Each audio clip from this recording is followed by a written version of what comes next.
নারী ও শিশুর প্রতি সহিংসতা এবং ধর্ষণের সাথে জড়িতদের বিষয়ে সরকারকে কঠোর হওয়ার আহ্বান জানিয়েছে ডিরেক্টরস গিল্ড।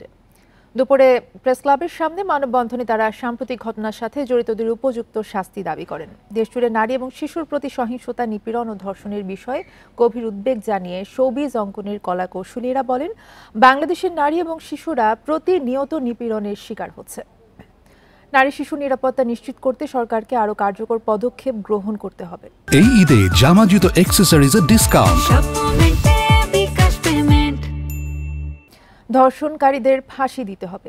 প্রতিবাদ সমাবেশে তারা বলেন, এখন পর্যন্ত বাংলাদেশে যতগুলো ধর্ষণের ঘটনা ঘটেছে, এসব ঘটনার কোনো সাজা হয়নি। ফলে ধর্ষণের ঘটনাগুলো পুনরাবৃত্তি হচ্ছে। এই কাজে যে ধরা পড়েছে সে জেল থেকে বেরিয়ে আবারও একই অপরাধে লিপ্ত হয়েছে।